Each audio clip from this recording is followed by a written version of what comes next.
Hey guys, Opal here with Girl of Steel Musings, bringing you my review of the premiere episode of Supergirl Season 3, Girl of Steel.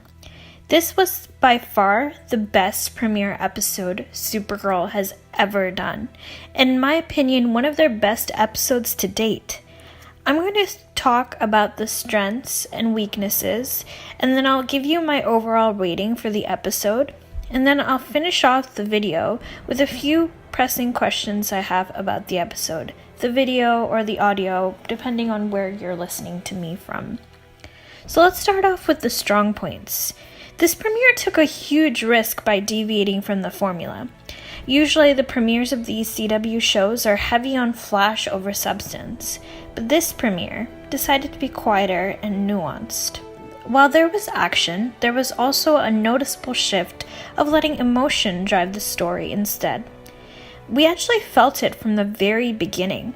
That dream sequence left us with yearning for this dream life Kara has always wanted. Then we flash to darkness as she hovers over the city, and the only sound echoing is her town underneath her.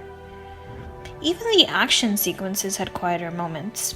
At the end of the car chase, when a young child calls out to Supergirl, she's quick to take to the skies. In the assault on the military base, she ruefully comforts the fallen soldier, assuring him he has no internal injuries. And in the final sequence, when she is drowning and the memory of Mon-El wakes her up, you feel it. You feel the impetus for her to get up and move that submarine out of the water. The action all served a purpose in the story. This episode was all about Kara and her processing her grief. While Mon-El may not have been physically present, you felt the weight of his loss in almost every scene, with the visceral reactions Kara had to even hearing his name. As she states, this wasn't just a breakup for her. They didn't end things. It was a loss. The emotional gravitas was not only felt with Kara, but with Alex and our new villain, Sam Arias, or Rain. We saw Alex mull over the wedding for much of the episode, and in the end, while having a heartwarming conversation with Maggie, she admits it's because of Jeremiah, that he won't be able to walk her down the aisle. The arc is seemingly wrapped up by the end of the episode in another pull at your heartstrings moment, when she asks John to do it instead. Sam Arias, or Rain as she's known, was shown to us very briefly in this episode. Seemingly unaware of her abilities, she calls out to Ruby in the crowd during the mayhem. In a moment of absolute panic, she's able to lift a beam off her daughter and save her. The embrace and the tears shed right afterwards really had you feeling for this character in the limited screen time she's had. The acting in this episode was top-notch. Melissa Benoist delivers one of her best performances as Kara to date. She convincingly portrays the hard outer shell Kara has been putting on, but the lurking vulnerability underneath. You can see it in the pain in her eyes, how she carries it in her demeanor, and the way her voice shakes when someone even mentions Mon-El or the events past. Adrian Pasdar, Odette Annabelle, and Chris Wood had the difficult job of selling their performances with a few minutes of screen time. As Morgan Edge, Adrian had an amazing stage presence that had me both hating him and loving his tenacity at the same time. Odette, in the meantime, gave a very believable portrayal of a young, frantic mother trying to save her child, someone anyone can easily sympathize with. While Chris Wood gave us a very mysterious dream Mon-El that seemed a very pale imitation of the lively, energetic man we came to know last season. Other performances that were also very good were David Harewood's John Jones and Kyler Lee's Alex. David Harewood's delivery of Jean's rooftop speech to Kara gave me chills and emphasized why he's such an important part of this series. Alex had me both wanting to tear my hair out with her frustratingly obtuse approach to Kara, and had me in near tears in a few seasons later when she asked Jean to walk her down the aisle. And that's all a credit to Kyler Lee's acting. While there was a lot of good things in this episode, there were a few cringe-worthy moments. character motivations have always been a little confusing in the series to begin with, but in the premiere episode, I felt it the most with James. He decides to use the emergency watch to deflect on Kara while she's saving another man's life for a missed deadline? That doesn't make any sense for a character like that to cry wolf when he's not only a hero himself, but someone who's supported a hero for years. Imagine if he'd pulled that stunt with Superman.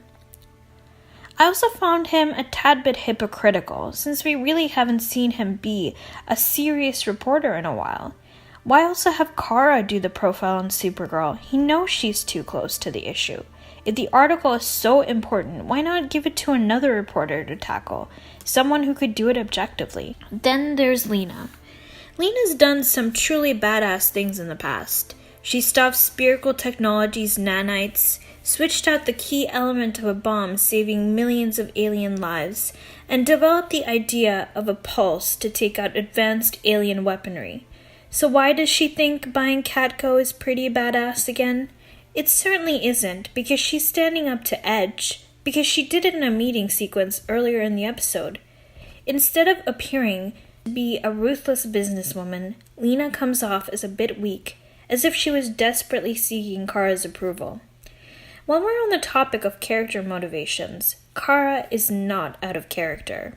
We've seen her act this way in Season 1, when she lost Astra, when she held Maxwell against his will, and when she snapped at Non after being pulled out of the Black Mercy hallucination. It makes absolute sense for her to react this way, given that she's lost her planet, most of her living relatives, and now the first person she's ever loved. Her male counterparts like Barry Allen reacted even more negatively when they lost their love. Yet Kara isn't afforded the same benefit? Well, why? Because she's a woman? This new wave of feminism that purports women can't show any emotion is so harmful. Like Kat Grant expertly says, our vulnerability as women is the thing that defines us. Kara is using her grief to do good in the world. So what if she skips a few social events? So what if she seems a bit distant? Put yourself in her shoes for a second.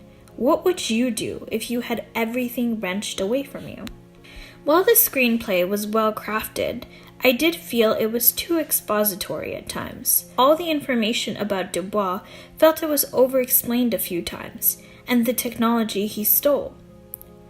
Yes, we know there's a cloaking device, and they didn't really need to tell me about how Morgan Edge was planning to buy out Catco, or why he'd care about Lena's opinion, since we know he does, considering he invited her to his big proposal meeting. Some choices, especially the wake-up moment with Mon-El and Lena's speech, felt a bit cheesy. They could have been written and handled better, and characters like Wynn and Maggie felt like they faded into the background and were used either for exposition or the occasional feels. While some people have called this premiere slow or boring, I believe it to be mature. They're really taking their time to tell stories this season, and that's a good sign, not a bad one. In all, I felt this premiere had something in it for everyone. I'm nitpicking at this point, though.